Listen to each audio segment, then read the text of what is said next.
ஏதோ குழந்தைகள் கிடைத்து விட்டவர்கள் எல்லாம் பெரிய பாக்கியம் செய்ததை போன்றும் குழந்தைகள் கிடைக்காதவர்கள் பாக்கியமற்றதை போன்றும் என்ன செய்யறாங்க, சமுதாயத்தில் பார்க்கிறாங்க. உண்மையிலேயே இது சரியான அணுகுமுறையா என்று சொன்னால் நிச்சயமாக இல்லை. நபிகள் நாயகம் ஸல்லல்லாஹு அலைஹி வஸல்லம் அவர்களுக்கு பல மனைவிமார்கள் இருந்தார்கள்.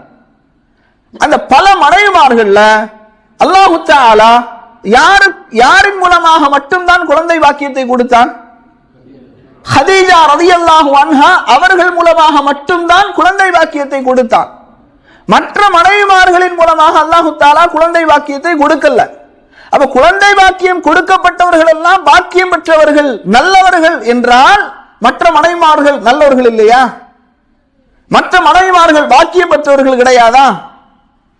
குழந்தை இல்லாதவர்கள் ஒன்றை எண்ணிக்கொள்ள வேண்டும்.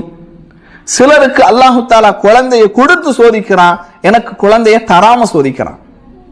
குழந்தை கிடைத்தவர்கள் அல்லாஹ்விடத்தில் நிறைய பயப்படணும்.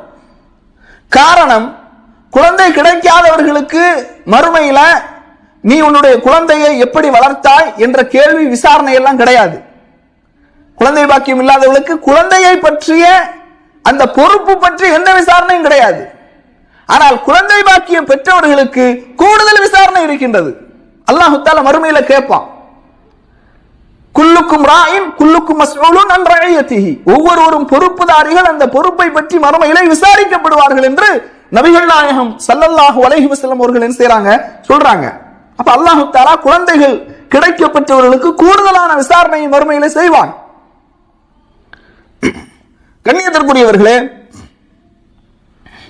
மஅக்கல் இப்னு யஸார் அதை போன்று இன்னொரு செய்தியையும் சொல்லுகின்றேன். மஅக்கல் இப்னு யஸார் ரலியல்லாஹு அன்ஹு அறிவிக்கின்றார்கள், ரசூலுல்லாஹி ஸல்லல்லாஹு அலைஹி வஸல்லம் அவர்களிடத்தில் ஒரு மனிதர் வருகின்றார். வந்து சொல்றாங்க, அல்லாஹ்வின் தூதர் அவர்களே, நான் ஒரு நல்ல ذات حسب وجمال அழகான அந்தஸ்துக்குரிய ஒரு பெண்ணை திருமணம் முடிக்கலாம் என்று கருதுகின்றேன். ஆனால் வலாக்கின்னஹா லா தலித், அவள் குழந்தை பெறக்கூடிய பாக்கியம் இல்லாதவளாக இருக்கின்றாள். அப்படி சொன்ன உடனேயே ரசூலுல்லாஹி ஸல்லல்லாஹு அலைஹி வஸல்லம் அவர்கள் அத்தஸவ்வஜுஹா, அந்த பெண்ணை தான் நீ திருமணம் முடிக்க போகின்றாயா?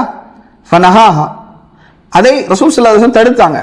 இந்த குழந்தை பெற முடியாதவள் என்பது எப்படி தெரியும்? வம்சாவளியிலிருந்து அரபுகள் அறிந்து கொள்வார்கள், அல்லது திருமணமாகி இன்னொருவரால் தலாக்கு விடப்பட்ட பெண்ணாக இருக்கலாம். இதன் மூலமாக அரபுகள் என்ன செய்வாங்க, அறிந்து கொள்வார்கள். அப்ப ரசூல் ஸல்லல்லாஹு அலைஹி வஸல்லம் அதை தடுக்கிறாங்க. மீண்டும் அந்த மனிதர் சொல்கின்றார்கள், அல்லாஹ்வின் தூதர் அவர்களே, அந்த பெண்ணை நான் திருமணம் செய்யட்டுமா கேட்கிறாங்க.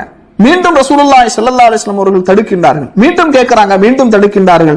அடுத்து ரசூலுல்லாஹி ஸல்லல்லாஹு அலைஹி வஸல்லம் அவர்கள் சொன்னார்கள், தஸவ்வஜுல் வதூத வல் வலூத, கணவனை அதிகமாக நேசிக்கக்கூடிய, நிறைய பிள்ளைகளை பெற்றுக்கொள்ளக்கூடிய பெண்களை நீங்கள் திருமணம் செய்யுங்கள். ஃபஇன்னி முகாசிரும் பிக்கும், ஸஹீஹ் இப்னு ஹிப்பான்ல 4056வது செய்தியாக வருகின்றது. நாளை மறுமை நாளில் நீங்கள் அதிகமான எண்ணிக்கையில் இருப்பதை கொண்டு நான் மகிழ்ச்சி அடைகின்றேன் என்று ரசூலுல்லாஹி ஸல்லல்லாஹு அலைஹி வஸல்லம் அவர்கள் அந்த நபித்தோழருக்கு ஒரு உபதேசத்தை சொன்னார்கள் என்ற செய்தியையும் நாம் என்ன செய்கின்றோம், பார்க்கின்றோம். அன்பிற்கினிய அல்லாஹ்வின் நல்லடியார்களே, ஒரே ஒரு விஷயத்தை நாம் ஆழமாக அழுத்தமாக மனதிலே பதிய செய்ய வேண்டும். அல்லாஹுதான் குழந்தை வாக்கியத்தை தரக்கூடியவன், வேறு யாராலும் என்ன செய்ய முடியாது, தர முடியாது என்கின்ற அந்த உறுதியான நம்பிக்கை நமக்கு இருக்க வேண்டும். காரணம், அல்லாஹ் தஆலா திருமறை குர்ஆன்ல சொல்றான், லில்லாஹி முல்கு ஸமாவாதி வல் அர்த், வானம் பூமியினுடைய ஆட்சி அதிகாரம் யாருக்குரியது? அல்லாஹ்வுக்குரியது. யஹ்லுகு மா யஷா, அவன் தான் நாடியதை